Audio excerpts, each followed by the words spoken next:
Hello, guys. Well, I've been away from philosophy for a little while, but I am willing to do this video right now, which will be an English class, by the way, but that would be a philosophy behind the grammar. Well, I've been inspired by this guy, Otto Jespersen, who has written this book, The Philosophy of Grammar. And I've written myself my own philosophy of grammar, of course, very different from this one. And I'm recording this video very freely. I just want to read the text with you guys. And of course, not only for English students, but the philosophers too. That would be very useful because this is an analysis of the general philosophy of language. But we'll discover that actually investigating things about language, meanings, concepts is literally investigating things about the metaphysics of the world, its compositions, or whatever. You guys will see that we will talk about a lot of things, not only about grammar itself. I recommend you guys to read this book, but what we will read right now is something very different from what this guy has written. The philosophy of grammar, right? I've presented these conclusions of mine in this event that I have participated in an online conference, the philosophers of the pandemic generation. It has been organized by a friend of mine from New York that I've known like in 2022, I think. And it was very interesting because I was talking about the English grammar for Americans. I don't know exactly what were the impressions that the guy has had about this. Actually, everyone from there, but let's go to the reading. I've published this book chapter, this thing here, and this is the chapter 3, the philosophy behind grammar, metaphysics, epistemology, and pragmatics as foundations of grammatical structures. This is pure philosophy, something very deep. Of course, that people who just want to learn how to speak English won't be necessarily interested in this thing, but I think that if you really want to have a deep connection with the grammar and, of course, with the metaphysics of the world, you will be very interested in this. And I'm recording this in English because it's interesting for people to practice their listening and because I want this to spread to the world. So let's read this together. Abstract. It's not unusual to think that there are philosophical foundations underlying theories of every science. In talking about the science of language, the grammar, as the prescriptions of the good communication, this is not different. Of course, philosophy will talk about everything, including grammar, which we use to make philosophy itself. Of course, we have to have language to talk about something. What is new for a lot of people is to recognize that philosophy could really help them to understand some of English grammar decisions and improve their capacity of using the language as a tool of description and creation of human reality. In this work, we are going to analyze philosophical justifications to aspects of some grammar concepts and structures of the English language. So yes, if you give this attention enough, you will discover that these foundations could help you to understand the language that you are learning. Introduction.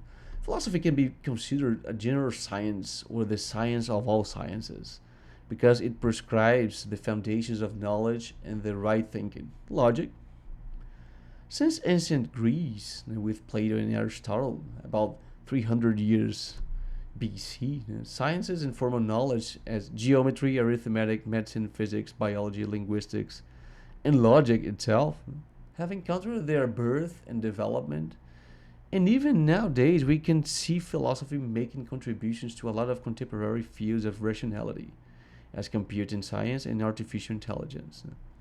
Of course, considering that formal logic is a kind of artificial language, it is not so absurd to think that a set of premises and philosophical conclusions about the nature of the human mind, human society, human purpose, and tendency of communication have made part of the confection of what we really need to establish to create a consistent and useful way to describe and create the world, based on a general philosophical branch, currently called the theory of speech acts, that has been developed by Searle and van der Wacken, but is considered to be created by, we have Frege, we have Wittgenstein. I would say that Paul Grice is very important to this thing too, as we will see this. But that guy, I forgot his name. Jesus, what is his name again? The guy who has written the Logic in Conversation. Well, we will talk about him. This work will be divided in three main topics concerning fields of philosophy and how they contributed to make the English language as it is nowadays. So this is the very important thesis of this work. I'm gonna show you that there are some basic and some solid foundations that is a base of the world metaphysics, and this is important to decide how the rules of grammar should be. It means that if the world were something else, the grammar rules would be something different. This is very interesting. So our grammar rules nowadays, and I'm talking about the general rules, not only about Portuguese, French, or something else, but all the basic things common to all languages, they would be very different if the world were another. So the first one is metaphysics, which basically treats about the nature and the necessary aspects of all things in the reality. A pretty bold discipline, by the way, that has built a lot of polemics during history. Yeah, to decide the necessary aspects of all things in the reality is something that maybe a human being couldn't do it, right? The second one is epistemology, which analyzes the fundamental traits of what makes us know things. So this is the science of how we know the things, how we know that we know about things. And finally, pragmatics, which is a branch of philosophy of language and studies the influence of contextual parameters involved in the meaning of words and expressions used in ordinary conversation. So the factor of using the language could change everything. Like all the meanings in the world could change depending on the context in which you are using the language. So surely we are going to use a lot of other tools to make this analysis, including the science of language, most known as linguistics, and of course a little of etymology, the origin of the meanings of the words. Phonetics, yes, that would be very important. Some things basic to this contingent world metaphysics concerning the phonetics have helped us to decide about some grammar rules.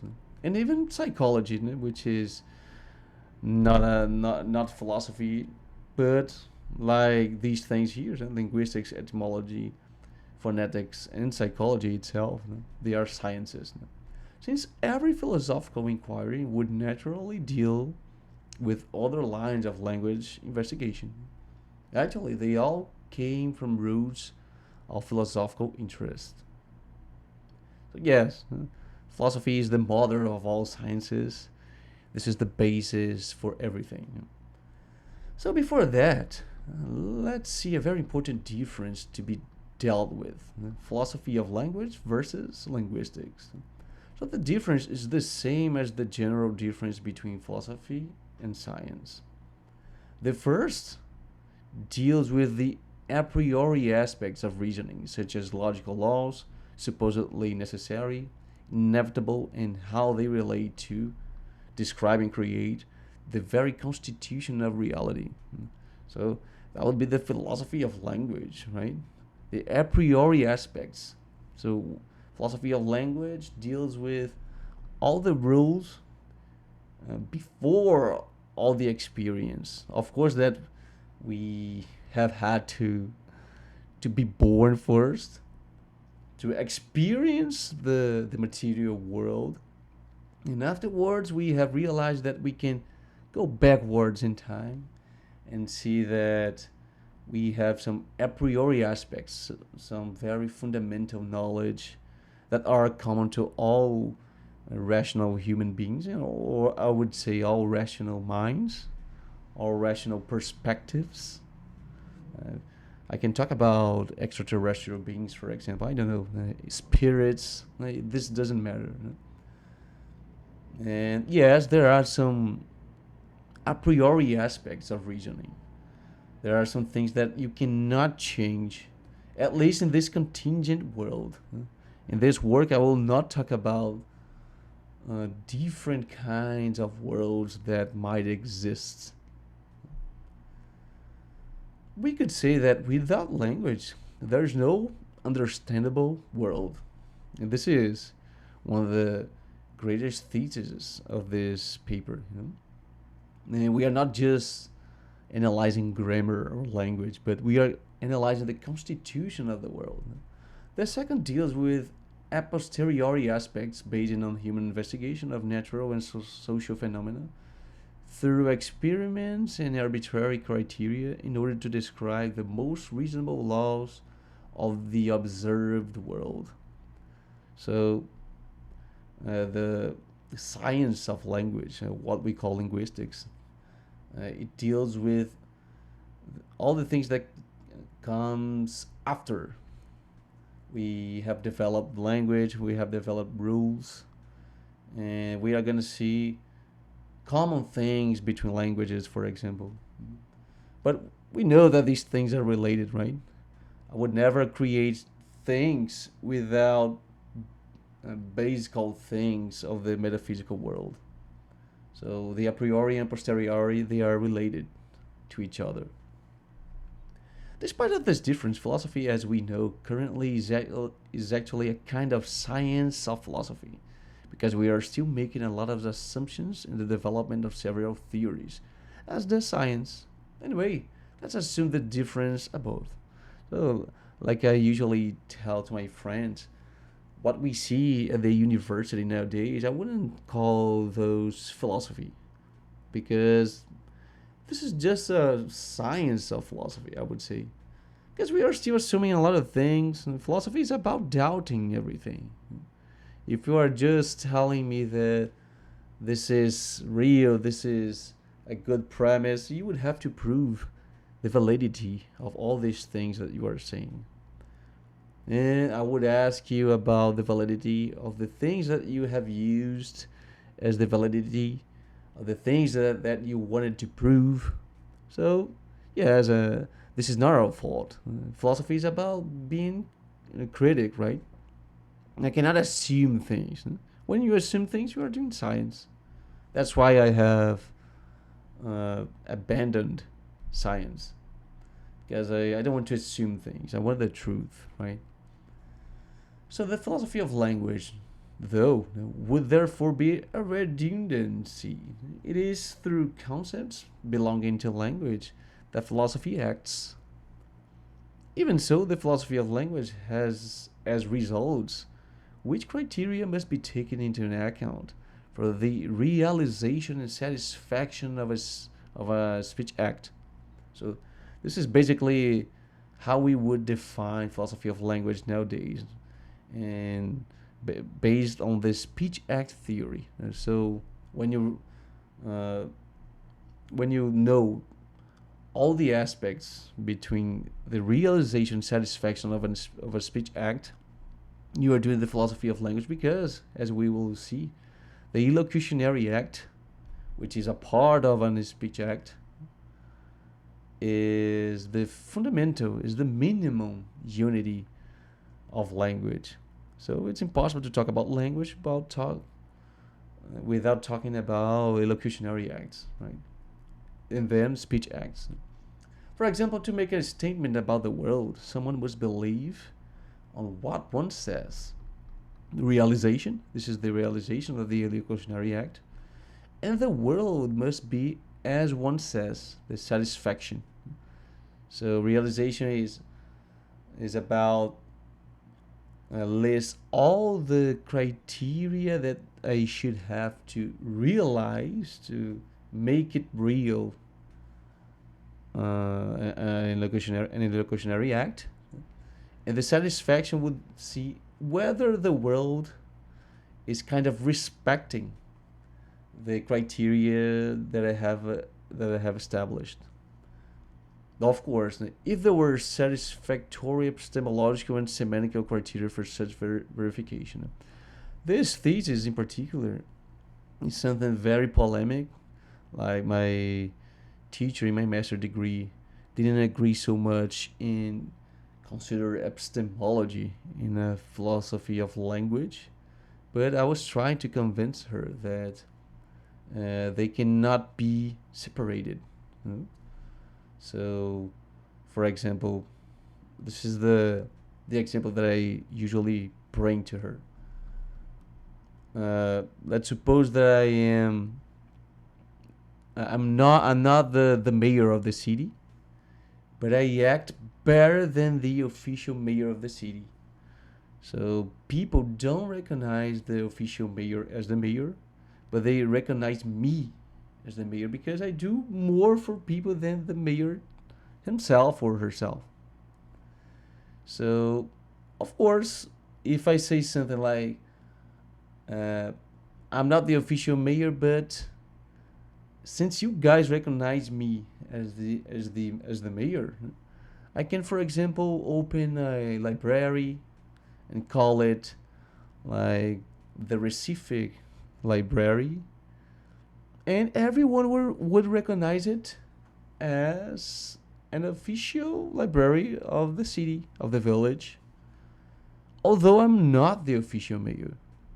So people would have to investigate me to see whether I have the official documents to prove myself as the official mayor.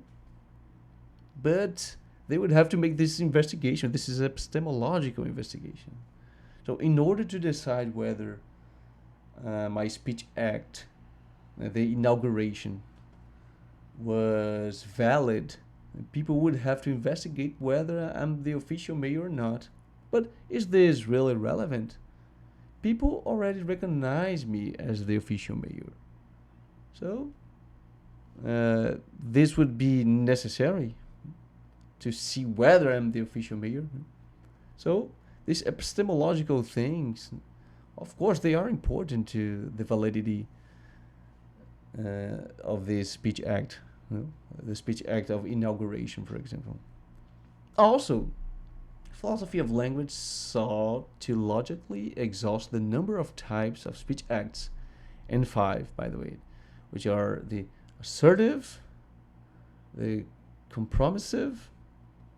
Well, I could explain these things already. The assertive is when you say how the world is. You're just saying, maybe you could be wrong. Actually, being wrong about this or not would demand once again epistemological investigation to see whether the things that you are saying are satisfactory to describe the world as you are trying to do. So you have the assertive, compromissive when you make promises. You have the orders, the commands, and they are kind of the same. When I make a promise, I make myself do a future course of action, and when I make an order, I make someone do a future course of action. We have the declarations, in which when I have the proper authority to inaugurate something, for example, when I say that something is inaugurated, this thing is inaugurated. There's no other way to inaugurate something without the speech act. Inaugurate something is using speech acts. So that's why we say that a speech act is the same thing as speaking is doing so. When you say something, you are already doing it. And finally, we have the expressives, when we are not trying to match the world anymore. You're not trying to describe the world. You're not trying to change the world. You're not trying to make yourself or someone else doing a future course of action. But you are simply saying that you don't like this thing, I like that thing.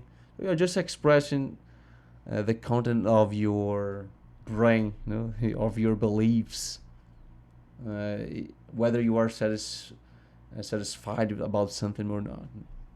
These are the five types of elocutionary acts. I say speech act here, but uh, specifically we are talking about the elocutionary acts. In addition to having demonstrated the creative and character of language, offering the laws of for every possible language. So this is what is interesting in the philosophy of language. They offer the laws of for every possible language because we are dealing with a priori concepts. So it doesn't matter which languages we are talking about. Linguistics, or the science of language, analyzes what is common among the various languages that have emerged contingently in the world. So these things, these languages that we have nowadays, they might have not uh, been created in this world. If the world were different, we probably would have different languages based on the metaphysics and the laws of the reality that we live in, you know. Analyzing factors such as phonology, the sounds of the words, the morphology, the shape of the words and phrases, etymology, origins of the words. So you can see all these things are related to this world, this contingent world. I will not talk about the problems behind modal logic and the modal thinking right now, but it's easy to see that there is a problem in this, right? The difference between necessity and possibility. It's not a very good one, you know. Actually, you would see that all the differences, all the concepts, to establish a meaning for them can be very problematic. But we could say that, for example, the concept of possibility must be necessary in order to have a meaning at all. And the necessity is a possible meaning. So it seems that they are related to each other. They are interchangeable. Their meaning. They need each other. So do we really have the difference between these meanings? I don't know. In addition to pragmatical and statistical aspects, such as respectively the ability to deduce information in context, the more common the use of a word or expression, the less it informs. It is redundant. This is very interesting. The more you use a word, less it informs. Because, like, this could be a very interesting basis about our world and metaphysics, right? And we kind of use this concept in economy, for example. The more the more common something becomes, less value it has. This is very interesting. Like money, for example. If you start to print a lot of money, this money doesn't have a lot of value anymore. And this happens with the meaning of the words too. So all these things are of interest of linguistics. Or mathematical formulas that calculate, for example, that a language with only two letters to distinguish 64 words would need to have words with eight gaps to put letters, and an 8-letter alphabet with two gaps. So if you needed a language to have 64 words with only 2 letters. You would have to have words with at maximum weight gaps to fill up with letters. So these things are sciences about the world. This is not a priori knowledge, but something that comes after. In general, this difference had to be made to make it clear that we are mainly discussing philosophy here, although, as said before, these other sciences will be of very interest for the whole comprehension of the foundations behind English grammar. So we will need all these sciences to have a proper investigation about these things here. So let's continue this conversation in another video. See you guys next then. Bye bye.